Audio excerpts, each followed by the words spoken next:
Hi guys, you are watching Ehsan pets. अस्सलाम वालेकुम, मैं हूं एहसन जफर, कराची पाकिस्तान से। दुनिया में बहुत सारे बर्ड्स ऐसे हैं जो कॉलोनी में रह सकते हैं और कॉलोनी में ब्रीड भी कर सकते हैं, और बजीज़ भी उन्हीं में से एक है। यानी कि बजीज़ जो है वो कॉलोनी में बड़े आराम से रह भी सकते हैं और ब्रीड भी कर सकते हैं। लेकिन आप में से कई लोगों का सवाल ये है कि हमारे पास बजीज़ जो है वो कॉलोनी में लड़ते हैं, तो एहसन भाई वो क्यों लड़ते हैं, एक दूसरे को क्यों मारते हैं, लड़ाई कैसे होती है, कब होती है और क्यों होती है, और ऐसी कौन कौन सी चीज़ें हैं अगर वो हम करें तो हमारे पास लड़ाई नहीं होगी कॉलोनी के अंदर।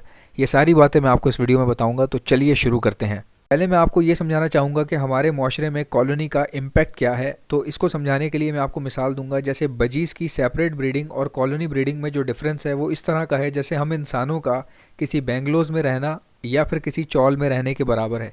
अगर आप किसी चौल में रहते हैं तो इट मीन्स कि you are living in a colony, और अगर आप किसी बेंगलो में रहते हैं तो इसका मतलब ये है कि आप सेपरेटली रह रहे हैं। मैं आपको समझाने के लिए मिसाल दे रहा हूँ, हालांकि ज़रूरी नहीं है कि मेरी हर बात को आप जो है विजुलाइज़ करने लग जाएं। जैसे बजीज़ जो है वो सेपरेटली ब्रीड करता है, इसका मतलब है वो बेंगलो में रह रहा है, ठीक है। लेकिन जब बजी जो है कॉलोनी में रहता है तो समझें कि वो चौल में रह रहा है, इंसानों की तरह। जैसे हम चौल में रहते हैं, फ्लैट्स में रहते हैं, तो हम क्या होते हैं, कॉलोनी में रह रहे होते हैं। लेकिन जब हम किसी बेंगलो में रह रहे होते हैं तो वो सेपरेटली रह रहे होते हैं, क्योंकि बेंगलोज में क्या होता है कि सेपरेट सेपरेट बड़े बड़े घर होते हैं। तो इंसान अपने घर के अंदर खेल भी सकता है, लॉन में भाग भी सकता है, लेकिन वो एरिया चूँकि कवर्ड होता है तो वो आराम से उसके अंदर एंजॉय कर सकता है, बाहर जाने की ज़रूरत बहुत कम पड़ती है। लेकिन अगर आप फ्लैट्स में रहते हैं या फिर किसी चौल में रहते हैं तो इट मीन्स कि आपके साथ दरवाजे के साथ दरवाज़ा जुड़ा होगा, आप लोग करीब करीब रह रहे होंगे, छोटी छोटी फैमिलीज, छोटे छोटे घर। क्योंकि मैं खुद एक फ़्लैट में रहता हूँ तो मैं समझ सकता हूँ कॉलोनी में रहना क्या होता है। इस वक्त मैं खुद एक छोटे से फ्लैट में मौजूद हूँ जहाँ पर मैं ये रिकॉर्डिंग कर रहा हूँ। तो हमारे यहाँ क्या होता है कि घर से घर, गेट से गेट मिले होते हैं। तो बेंगलोज में आपने देखा होगा लड़ाई भी कम होती है, क्योंकि बड़े बड़े घर हैं, लोगों का पता नहीं होता, आपस में बॉन्डिंग भी कम होती है। जितना मिलना जुलना कम होगा, लड़ाई भी उतनी कम होगी, ये याद रखिएगा। कॉलोनी सिस्टम में, फ्लैट्स में क्या होता है, किसी ने गाड़ी आपके करीब खड़ी कर दी, स्क्रैच लग गया तो लड़ाई। दरवाज़ा आपने थोड़ा ज़ोर से खोला तो बराबर वाले के दरवाज़ा ज़ोर से लग गया, उसने चीखना शुरू कर दिया। आपकी टंकी में पानी आ रहा था, आपने वॉल टाइम पे बंद नहीं किया, ओवरफ्लो होने लगा, पानी सारा नीचे चला गया, नीचे से लोग आ गए।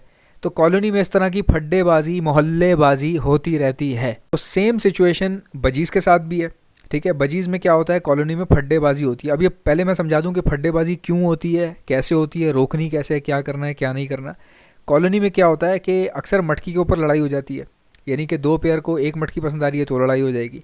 कभी कभार फीमेल पे लड़ाई हो जाती है, ठीक है, कि एक फीमेल दो मेल को पसंद आ रही है, अब वो लड़ेंगे, एक दूसरे को मारेंगे, ठीक है। हो सकता है बल्कि वो तब तक लड़ते हैं जब तक उनमें से कोई एक मर ना जाए, ठीक है। इसी तरह फीमेल के साथ भी है, दो फीमेल को अगर एक मेल पसंद आ रहा है तो वो फीमेल आपस में लड़ना शुरू कर देंगी।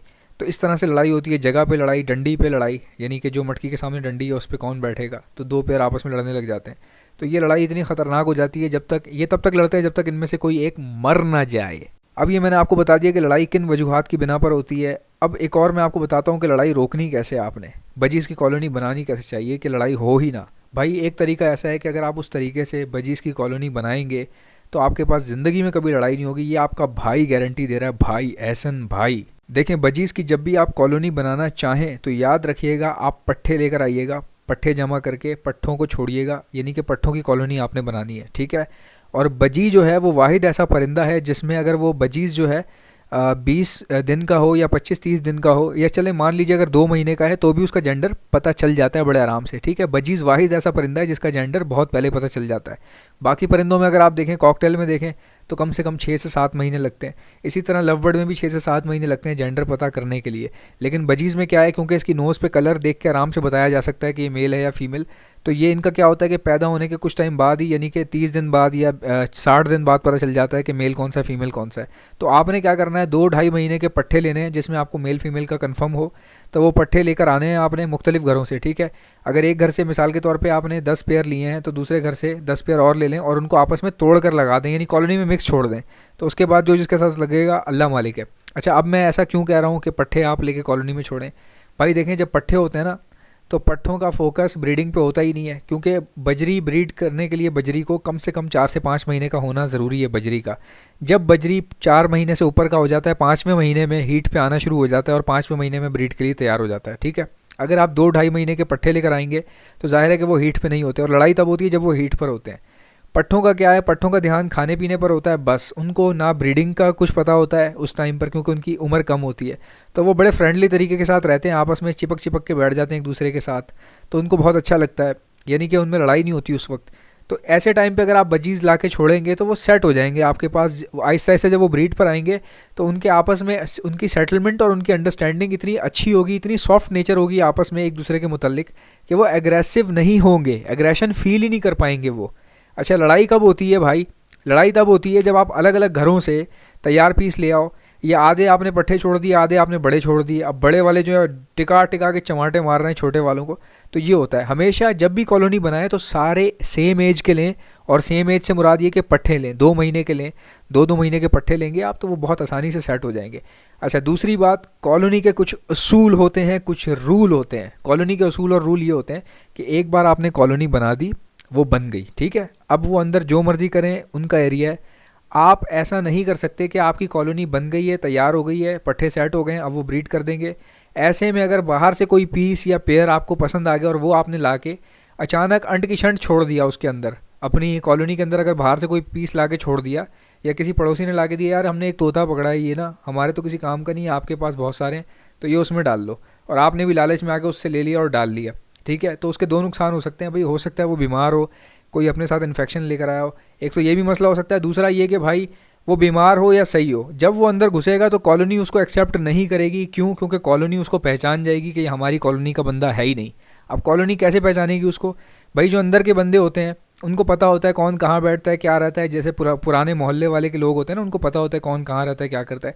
जब कोई नया बंदा मोहल्ले में आता है किसी दूर इलाके से, तो मोहल्ले वालों को पता होता है कि ये बंदा यहाँ का नहीं लग रहा, ठीक है। इसी तरह इनको भी पता चल जाता है कि ये परिंदा जैसे ही अंदर घुसा है, ये अंट की शंट मटकियों पे बैठ रहा है, इसको तमीज़ ही नहीं है, इसको पता ही नहीं चल रहा कौन सी मटकी किसकी है। तो फिर वो उस पर अटैक कर देते हैं, उनको पता चल जाता है ये बाहर का आदमी है, और पूरी कॉलोनी मिलकर उसको मारेगी, वो मर जाएगा, ठीक है भाई। ये इस तरह से है कि आपने बाहर से कोई परिंदा ला के दोबारा नहीं छोड़ना, ना एक पेयर, ना 2 पेयर, ना एक पीस। अब दूसरी बात यह है कि मटकियों का बौछाड़ ना लगा दिया करें जब कॉलोनी बनाएं, तो भाई आप कम पेयर रखें ना। ये थोड़ी कि अगर आपके पास कॉलोनी है तो आप 20-30-40 पेयर अगर आपने एक बाथरूम जितनी जगह में छोड़ दिए, ऐसा मत किया करें। कॉलोनी में ऐसे रखें, मटकियाँ दूर हों, गैप हों मटकियों के अंदर, ताकि लड़ाई ना हो।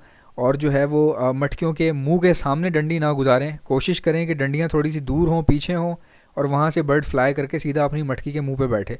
तो इससे ये होता है कि अगर डंडी सामने से गुजर रही होगी बॉक्स के या मटकी के, तो जब भी कोई डंडी के सामने आगे दूसरा पेयर बैठेगा तो अंदर जो फीमेल बैठी है वो डिस्टर्ब भी हो सकती है, यहाँ तक कि वो बाहर आके फिर मारेगी भी उसको। तो ये गलतियाँ बिल्कुल मत किया करें आप लोग। कोशिश करें कि डंडी जो है वो थोड़ी पीछे लगाएं, ताकि जो है वो पेयर को प्रॉब्लम ना हो। ये मैं कॉलोनी की बात कर रहा हूँ। अगर आपने सेपरेटली रखे हुए हैं तो डंडी करीब लगाना बहुत ज़रूरी होती है, उस टाइम आप डंडी करीब लगाएंगे ना भाई। तो ये मैं कॉलोनी की बात कर रहा हूँ, ठीक है। तो कॉलोनी में ऐसा है, आपने इस तरह से करना है। और सबसे अच्छा मशवरा मेरा आपको ये है कि जब कॉलोनी बनाएं तो भाई मटकियाँ ना लगाएं, बॉक्स लगाएं, आपको बहुत फ़ायदा होगा। बजीज़ जो है वो मटकी में बहुत अच्छी ब्रीड करते हैं, मुझे पता है, सब कुछ सही है। लेकिन कॉलोनी में क्या होता है, कॉलोनी में झगड़े वगड़े हो सकते हैं, मैं ये नहीं कह रहा नहीं होते, हो सकते हैं, बहुत कम होते हैं, ठीक है। अच्छा, इसका बॉक्स लगाने का मकसद क्या है मेरा? देखिए, बॉक्स की जो होती है ना हाइट, वो थोड़ी ज़्यादा होती है। और बॉक्स भाई फिंचों वाले इस्तेमाल मत कीजिएगा, लवबर्ड वाले कर देंगे तो कोई क़यामत नहीं आ जाएगी। बजीज़ को लवबर्ड के बॉक्सेस दें आप। अगर आप कॉकटेल का भी दे देंगे ना तब भी कोई प्रॉब्लम नहीं है। बॉक्स बेशक आप जितना मर्जी बड़ा दे दें, लेकिन आप बॉक्स छोटा मत दीजिएगा, यानी कि उसकी अपनी जो गुंजाइश है उससे छोटा ना हो। बड़ा बेशक जितना मर्जी दे दें, वो आपकी मर्ज़ी है। लेकिन मैंने जो बॉक्स लगाए हुए हैं अपने पास, वो लवबर्ड के बॉक्स लगाए हुए हैं बजीज़ के अंदर, तो माशाल्लाह बहुत अच्छा रिजल्ट आ रहा है। 7-7 8-8 बच्चे जो है मैंने फॉस्टर किए हैं उसके अंदर, बड़े आराम से वो पल रहे हैं। मटकियों में क्या होता है, मटकियों में बहुत अच्छी ब्रीड आती है। जिन लोगों ने सेपरेट रखे हुए हैं बजीज़ के पेयर, उनके पास मटकी में बहुत अच्छे चल रहे होंगे।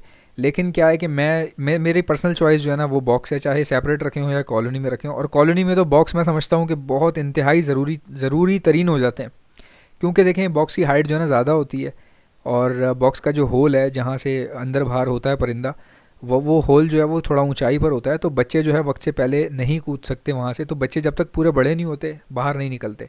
अगर बच्चे छोटे होंगे और वक्त से पहले कूदने की कोशिश करेंगे या झांकते रहेंगे बाहर से, इस तरह भी लड़ाई होती है कॉलोनी में। अब मकसद कहने का ये है कि जब बच्चे बड़े होकर बाहर आएंगे तो कॉलोनी क्या उनको मारेगी नहीं? भाई नहीं मारेगी कॉलोनी, क्योंकि देखें कॉलोनी को पता होता है कि हमारी कॉलोनी का बच्चा कौन सा है, कब कहाँ से निकल रहा है, कहाँ जा रहा है, ठीक है। तो कॉलोनी अपने बच्चों को एक्सेप्ट कर लेती है, बजाय इसके कि मारे। ऐसा कुछ भी नहीं होता कि कॉलोनी मारेगी, ऐसा नहीं है। लेकिन आपकी कॉलोनी बस कंजस्टेड ना हो, ये याद रखिएगा। कॉलोनी जितनी भी अच्छी हो, जितने भी छोटे परिंदे आपने उठाए हों, जितनी भी वेल सेटल्ड हो, लेकिन अगर आपकी जगह कम है, स्पेस कम है, कंजस्टेड कॉलोनी है, तो फिर तो भाई वो हर सूरत में लड़ेगी, ठीक है। ये मैंने आपको बता दिया है। और अगर आप समझते हैं कि हमारी कॉलोनी जो है वो ऑलरेडी फुल है और अच्छी लग रही है, और जो मज़ीद ब्रीड आ रही है वो हम बढ़ाना नहीं चाह रहे। तो जैसे जैसे बच्चे निकलते जाएँ आप अलग कर लिया करें बेचने के लिए, कॉलोनी में से बच्चे सेपरेट कर लिया करें अगर आपने बेचना है। और अगर आपको लगता है कि यार कॉलोनी हमारी बहुत, यानी कि हमारी स्पेस कॉलोनी में बहुत ज़्यादा है बट पेयर कम है, तो वो जो बच्चे दे रहे हैं वो आप ना निकालें, कॉलोनी अंदर के अंदर ही जो है ना बढ़ती रहेगी, थोड़ी ज़्यादा हो जाएगी कॉलोनी, क्योंकि जो बच्चे निकल रहे हैं वो आपस में फिर पेयरिंग करके उसी कॉलोनी में ब्रीड करना शुरू कर देंगे। तो जहाँ से आपको लगे कि हम बेच सकते हैं वहाँ से आप निकालना शुरू कर दें बेचने के लिए। जब आपके पास बच्चे निकले फिर निकाल लिए। जैसे मेरा दोस्त करता है, उसके पास कॉलोनीज़ हैं बजीज़ की छोटी छोटी, हर महीने पट्ठे आते हैं, वो हर महीने निकाल लेता है पट्ठे हर महीने। तो बहुत अच्छी इनकम वो जो है ना बना रहा है उनसे। तकरीबन छोटी छोटी कॉलोनियाँ उसने 5 से 10 बनाई हुई हैं, और वो हर कॉलोनी से समझ लें कि महीने का 20,000 रुपये 10,000 रुपये निकाल लेता है। तो उसको प्रॉब्लम नहीं होती। और कॉलोनी की सबसे आसान बात ये होती है कि दाना आपने एक ही बार डालना होता है, बजाय इसके कि सेपरेट में आप जा जाके अलग अलग पानी, फिर ऊपर कुंडा उसका करें, फिर पानी भरें, फिर लाएं, फिर डालें, फिर दाना हटाएं, फिर दाना चेंज करें, फिर कुंडी ऊपर करके फिर उसको लगाएं नीचे। तो कॉलोनी में ये झंझट नहीं होते, टाइम बच जाता है आपका। ठीक है, बस ये है, मैंने आपको तरीक़ेकार बता दिया है कि तरीके से और सलीके से बनाई जाती है। जल्दबाजी में इधर अंट के शंट परिंदे ला के डाल दिए, ऐसा नहीं करना कि आपने एक पेयर आज लिया है, दूसरा पेयर कल ख़रीदा है और तीसरा पेयर आप एक हफ़्ते बाद लेके आ रहे हैं। ऐसे नहीं करना आपने। कॉलोनी आप जब भी बनाएं पहले आप एक पिंजरे में, छोटे से पिंजरे में आपने बर्ड्स जमा कर दें, और जब वो बर्ड्स पूरे हो जाएं तो कॉलोनी में सबको एक साथ छोड़ना है भाई, एक साथ, ताकि वो एडजस्ट हो जाएं। जितने भी हैं आपने एक ही बार में छोड़ने हैं। आई होप कि आपको वीडियो पसंद आई होगी। अल्लाह हाफ़िज़।